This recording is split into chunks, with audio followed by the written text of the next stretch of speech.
भाइयों भाइयों और बहनों, कल ही मैंने आप लोगों को धन्यवाद दिया कि कोई बोलते नहीं है जब प्रार्थना होती है तब। आज उसका ये मतलब नहीं था कि कोई झगड़ा नहीं करते हैं। झगड़ा तो कब से होता ही नहीं है और प्रार्थना में झगड़ा कैसे हो सकता है। लेकिन अगर बहनें, लड़कियां वो आपस में गुनगुन करती जाए, या तो ऐसे बच्चों को लाती है माई, वो सीखते हैं तो उनको अच्छी तालीम नहीं मिलती है, न मिले और नहीं देख सकते हैं तो उनको लाना नहीं चाहिए, आना नहीं चाहिए, दूर रहना चाहिए। आज तो ये लाउड स्पीकर है तो दूर तक तो आवाज़ तो जा सकती है और भजन भी दूर तक सुन सकते हैं। इसलिए मैं कहूँगा, ऐसी माइयों को प्रार्थना करूँगा कि अगर उनमें इतनी सभ्यता नहीं है कि प्रार्थना में आए तो खामोश रह सके अथवा अपने बच्चों को शांत रख सके, तो पीछे उनको दूर खड़े रहना चाहिए। भीतर आना और पीछे प्रार्थना होती है इसका कुछ ख्याल तक नहीं करना और आपस में बातें करते रहना, वो प्रार्थना में भंग होता है। आखिर इतना तो हम समझ लें कि ईश्वर तो बड़ा ही है और ईश्वर तो ऐसा है कि सर्वशक्तिमान है, इसलिए सब कुछ सुनता है। ईश्वर की खामोशी, ईश्वर की दया, उसका हम इस तरह से अनर्थ करें, इसका दुरुपयोग करें कि हमें क्या पता है, ईश्वर क्या कर सकता है, हम तो बातें करेंगे। करो, वो तो क्योंकि सर्वशक्तिमान है इसलिए वो उसमें धीरज अखूब पड़ी है, उसमें दया, और दया का तो भंडार कहा जाता है। वो सब हैं, इसलिए हम ईश्वर को गाली देते रहें, ईश्वर का काम न करें और प्रार्थना के समय भी बड़ी बुरी बात है। इसलिए मैं बहनों से अवश्य प्रार्थना करूँगा। जो बुरी बहन आती है तो उनको आदत हो जाती है कि चलो बस कल्लोल करते रहो, बस देखते हैं ना, आंखों से देख लिया वो बूढ़ा आता है इसलिए हमको बेईमान मिल जाएगा, मिलने वाला नहीं है। बूढ़ा को देखकर क्या करना था, उसको सुनकर भी क्या करना था, लेकिन जो कुछ कहता है उसमें कुछ तथ्य है तो उसके मुताबिक करो, तब तो बेईमान मिल सकता है, सब कुछ मिल सकता है, नहीं तो कुछ नहीं मिलता है। इसलिए मैं तो बहनों से दया मांग लेता हूँ कि प्रार्थना में आती है तो आवे। मुझको बड़ा अच्छा लगता है, प्रिय लगता है कि बहनें आती है, लेकिन आवे तो प्रार्थना में बिल्कुल बातें नहीं करनी चाहिए। और बच्चों को लाती है तो और बच्चे आराम से शांति से नहीं रह सकते हैं तो दूर आना, आवे नहीं ऐसा में नहीं होगा, लेकिन दूर रहना तो वैसे प्रार्थना में भंग नहीं होता है। ये तो मैं विवश हो गया इसलिए प्रार्थना के बारे में कहा। सब कुछ तो मैं आज कह नहीं सकूंगा, मैंने जो दिल में रखा है कि इतनी चीज़ तो मैं कहूँगा। 15 मिनट में सब नहीं हो सकता है, मुझसे नहीं होता है, तो जो नहीं मैं कर सकूंगा वो तो कल तो मुझको लिखना है तो उसमें सब लिख डालने की कोशिश करूँगा। अब एक चीज़ मेरे पास आ गई है आंध्र देश से, तो वो करुणाजनक खत, 2 खत आए हैं। एक तो बड़े बूढ़े हैं, बुजुर्ग हैं, उनको मैं बहुत पहचानता हूँ और वो बेचारे कहाँ से हमेशा खत लिखे, लेकिन इस वक्त उन्होंने लिखा। और एक दूसरे नौजवान है, उनको मैं पहचानता नहीं, लेकिन खासा आदमी वहाँ है आंध्र प्रदेश में। नाम तो दोनों के मेरे पास है, नाम आप पहचाने नहीं देने से क्या फायदा है, लेकिन वो दोनों लिखते हैं। उसका मतलब ये है कि जब से ये 15 अगस्त आ गई है तो लोगों के दिल में कुछ ऐसा ही आ गया है कि अभी हमारे क्या है। उसमें तो अंग्रेजों का डर था, सजा का डर था, अब तो किसी का डर नहीं रहा और भगवान का डर को तो कौन पहचानता है। इसलिए आंध्र देश में लोग तो बड़े रहते हैं, तकड़े हैं और जानकार भी है, लेकिन जब ऐसे लोग रहते हैं और पीछे वो आज़ाद हो जाते हैं तो वो वो काबू के बाहर चले जाते हैं। तो वो ऐसे बाहर चले गए हैं कि पेट ही भरना, दूसरा नहीं करना।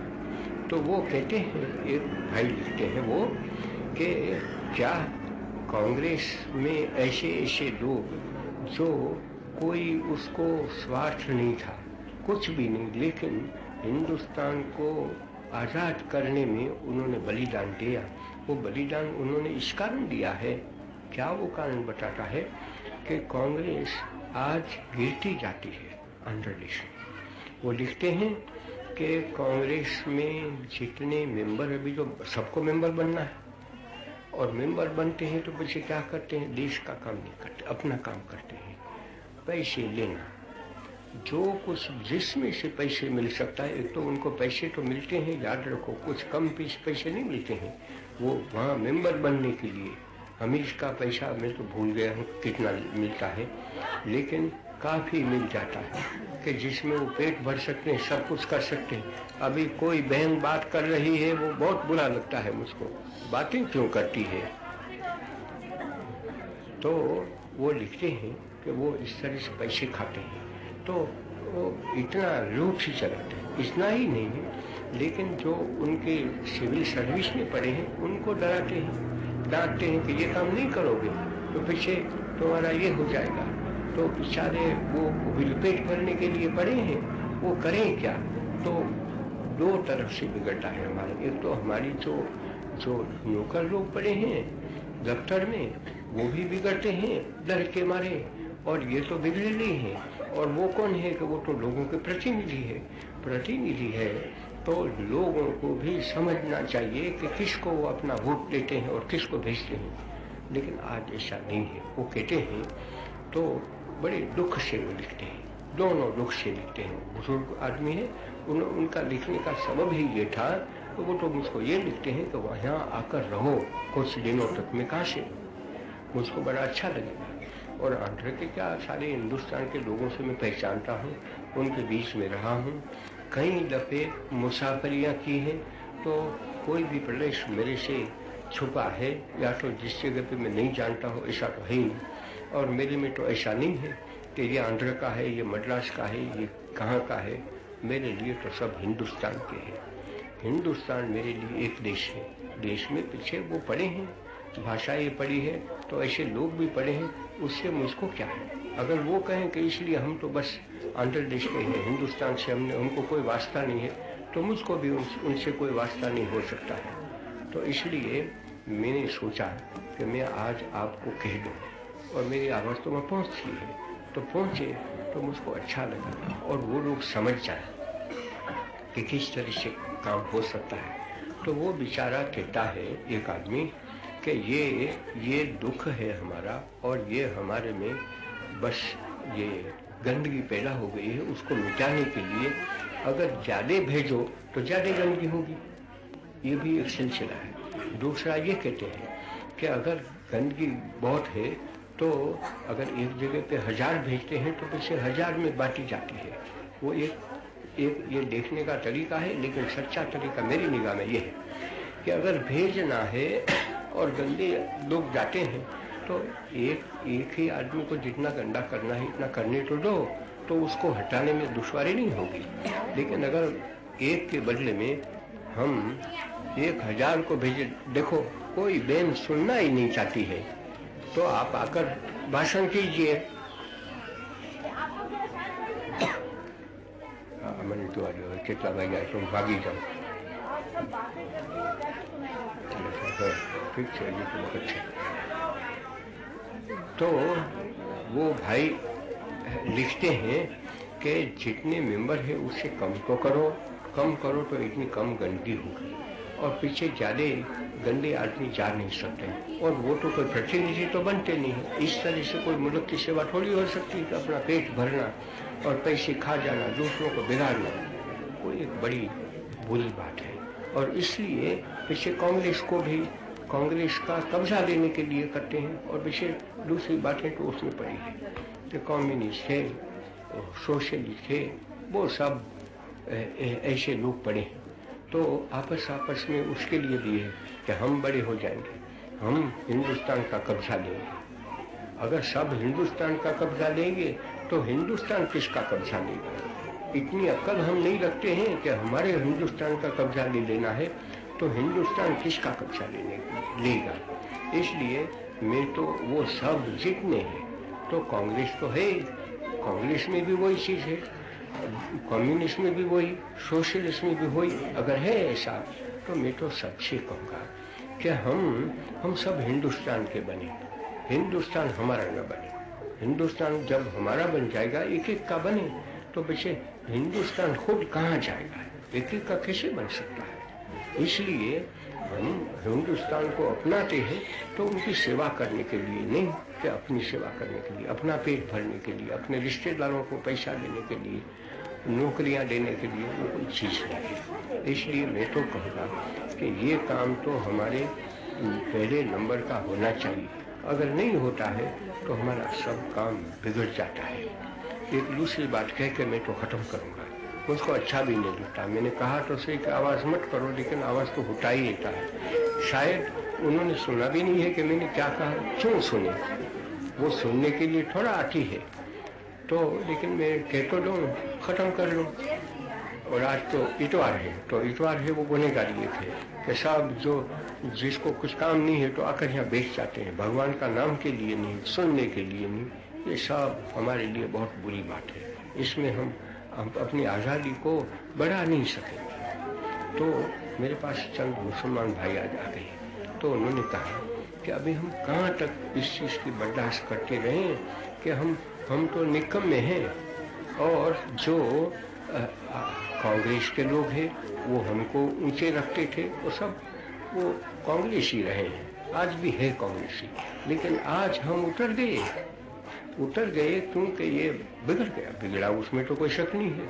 पाकिस्तान में सब हैरान हो गए हैं, इसमें भी कोई शक नहीं है। तो वो कहते हैं कि तो इसलिए हमारे जाना ही चाहिए। ऐसा कहो तो पीछे कह लो कि जाए, तो कह लो कि जाना ही है, तो पीछे चले जाए। तो वो सल्तनत को, हुकूमत को कहना तो है, दूसरे आदमी तो कह तो दें, तो पीछे मारपीट में से निकल जाते हैं, तौहीन से निकल जाते हैं। हम यहाँ से जाए, बस आप पीछे रहें और जो कुछ भी करना है वो करें। जाएं तो वो कोई थोड़े अपने लिए बात करते थे, वो तो सब मुसलमानों के लिए बात करते हैं। तो मैंने कहा कि आप खामोश रहिए, ऐसा न कीजिए।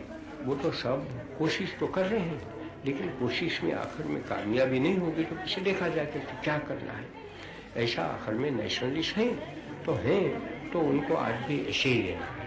और हिंदुस्तान की किस चीज़ से बेहतरी होती है ये, और हमको आखिर में तो ये करना है ना, हमको भूल जाना है कि हम मुसलमान हैं, हिंदू है, पारसी है, सब कुछ। वो हमारा जो सियासी काम है, हिंदुस्तान की बागडोर को, हिंदुस्तान की जहाज को चलाना है, उसमें हम सब एक हिंदुस्तानी हैं। अपने घर में ईश्वर की पूजा हम किस तरह से करेंगे, किस नाम से ईश्वर को पुकारेंगे, वो दूसरी बात है, अपने घर की बात है। वो घर की बात है, वो देश की क्यों हम करें? तो देश के लिए तो कोई मुसलमान नहीं है, कोई पारसी नहीं है, कोई हिंदू नहीं है। और हिंदू ऐसे बिगड़ जाते हैं और मानते हैं कि हम अकेले मुसलमानों को रहने देंगे, दूसरों को नहीं। तो हिंदू को मरना है, हिंदू को कोई, मुसलमानों को किसी को मारने की जरूरत नहीं देने वाली है। ये मेरा भविष्य है। हिंदू की हैसियत से मैं कहता हूँ कि हिंदू को अगर अपने आप मर जाना है, आत्महत्या करना है, तो वो रास्ता तो सीधा है कि अभी हम बहुत हैं, हम पर अभी तो कोई राज चलाने वाले तो है ही नहीं, हमको दबाने वाले है ही नहीं, तो हम दूसरों को दबाएंगे। तो किसको? मुसलमान ज़्यादा तादाद में, तो उसको पीछे दूसरों को देख लेंगे। ऐसा अगर हिंदू करना चाहें तो आत्महत्या करते हैं, उसमें पीछे कोई मुसलमान को किसी को करना नहीं देता है। अगर हम ऐसे हैं तो हमारे दिल में ऐसा होना चाहिए कि हमारे नज़दीक हम हिंदू और आप मुसलमान, आप पारसी, ऐसा नहीं। हमारे नज़दीक सब हिंदुस्तानी है और सब की हम हिफाजत करेंगे और हिफाजत करते करते मर जाएंगे।